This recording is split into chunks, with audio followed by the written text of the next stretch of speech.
Sahabat setia Gowori yang dikasihi Tuhan, Shalom. Hari ini adalah Rabu 29 Desember 2021. Kita akan bersama-sama merenungkan firman Tuhan yang diambil dari Injil Lukas 2 ayat 22 sampai dengan 35. Mari kita siapkan hati kita. Haleluya, haleluya, haleluya. Kristuslah cahaya yang menerangi para bangsa. Dialah kemuliaan bagi umat Allah. Haleluya, haleluya, haleluya. Tuhan bersamamu dan bersama rohmu. Inilah Injil suci menurut Lukas, dimuliakanlah Tuhan. Ketika genap waktu pentahiran menurut hukum Taurat, Maria dan Yusuf membawa kanak-kanak Yesus ke Yerusalem untuk menyerahkan dia kepada Tuhan seperti ada tertulis dalam hukum Tuhan. Semua anak laki-laki sulung harus dikuduskan bagi Allah. Juga mereka datang untuk mempersembahkan kurban menurut apa yang difirmankan dalam hukum Tuhan, yaitu sepasang burung tekukur atau 2 ekor anak burung merpati. Adalah di Yerusalem seorang bernama Simeon. Ia seorang yang benar dan saleh hidupnya, yang menantikan penghiburan bagi Israel. Roh Kudus ada di atasnya dan kepadanya telah dinyatakan oleh Roh Kudus bahwa ia tidak akan mati sebelum melihat Mesias, yaitu dia yang diurapi Tuhan. Atas dorongan Roh Kudus, Simeon datang ke bait Allah.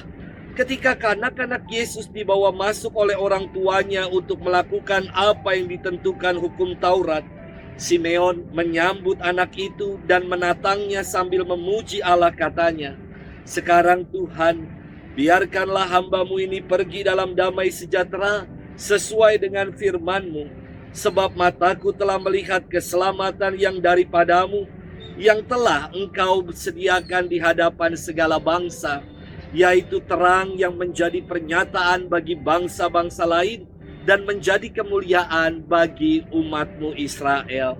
Yusuf dan Maria amat heran akan segala yang dikatakan tentang kanak Yesus. Lalu Simeon memberkati mereka dan berkata kepada Maria, ibu anak itu, "Sesungguhnya anak ini ditentukan untuk menjatuhkan atau membangkitkan banyak orang di Israel, dan untuk menjadi suatu tanda yang menimbulkan perbantahan. Dan suatu pedang akan menembus jiwamu sendiri, supaya menjadi nyata pikiran hati banyak orang." Demikianlah sabda Tuhan. Terpujilah Kristus.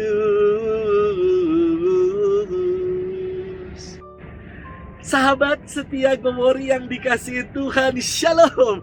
Sering sekali saya melihat stiker Happy Family dipasang di kaca-kaca mobil, menggambarkan keluarga yang sungguh bahagia. Ada orang tua beserta dengan anak-anak. Namun kadang-kadang saya juga bertanya begini, saudara-saudari, kenapa yang dipasang stiker Happy Family biasanya itu mobil-mobil yang kayak Avanza, Expander, Wuling, atau paling banter juga Innova. Saya belum pernah lihat ada mobil BMW, Lexus, atau Mercy yang dipasangin stiker Happy Family. Apakah keluarga mereka tidak bahagia? Saya kira kebahagiaan bukan karena diukur dari stiker Happy Family. Saudari-saudara, sahabat setia Gowori yang dikasihi Tuhan, firman Tuhan hari ini berkisah tentang Yesus yang dipersembahkan ke dalam bait Allah. Penginjil Lukas menonjolkan peran Maria dan Santo Yusuf sebagai keluarga yang taat dan setia pada hukum Taurat. Hal ini dibuktikan dengan mempersembahkan Yesus menurut hukum Taurat. Tindakan mereka dalam menjalankan tradisi ini sekaligus sebagai ungkapan iman mereka kepada Allah, bahwa mereka yakin bahwa Yesus adalah milik Allah. Peran Yusuf dan Maria dalam peristiwa Yesus yang dipersembahkan di bait Allah ingin menanamkan tradisi keagamaan sejak dini kepada Yesus dengan menyunatkan Yesus, menamainya, menguduskan dan mempersembahkan Yesus di bait Allah. Yesus dimaklumkan sebagai seorang anak sah menurut hukum Yahudi. Di samping menanamkan tradisi keagamaan, Santo Yusuf dan Bunda Maria mendidik Yesus agar juga siap ketika ia melaksanakan misinya kelak. Sahabat setia Gowori yang dikasihi Tuhan, kisah ini menarik sekali jika kita sejajarkan dengan praktik baptisan bayi yang ada dalam gereja Katolik. Banyak keluarga-keluarga milenial kini berpikir demikian. Tidak perlu membaptis anak sedini mungkin. Biarlah sampai ia dewasa nanti ia memilih sendiri imannya. Pandangan ini seolah-olah bersifat liberal, namun sungguh kekeliruan yang fatal. Kenapa saya katakan kekeliruan yang fatal? Anak sejak dini perlu diperkenalkan dengan iman dan Tuhan supaya ia punya pegangan dalam hidup.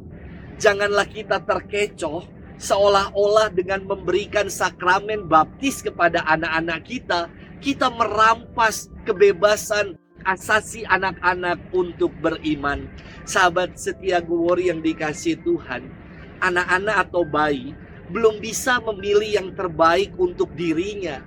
Namun orang tua tahu yang terbaik itu bagi anak-anak. Demikian juga orang tua tahu iman yang terbaik, dan iman yang terbaik itulah yang dikenakan bagi anak-anak. Dengan iman Katolik, kita diangkat menjadi anak-anak Allah, dan sebagai anak, kita berhak untuk menjadi ahli-ahli waris dalam kerajaan surga. Maka, saudari-saudaraku, saya ingin mengajak keluarga-keluarga untuk menjadi tempat disemainya benih-benih iman, supaya benih itu semakin bertumbuh dalam keluarga, hingga akhirnya iman, pengharapan, dan akhirnya diungkapkan dalam kasih boleh senantiasa nyata, hadir, dan kita hadirkan dalam kehidupan ini. Selamat bermenung, dan Tuhan memberkati kita selalu. Dalam nama Bapa dan Putra dan Roh Kudus. Amin.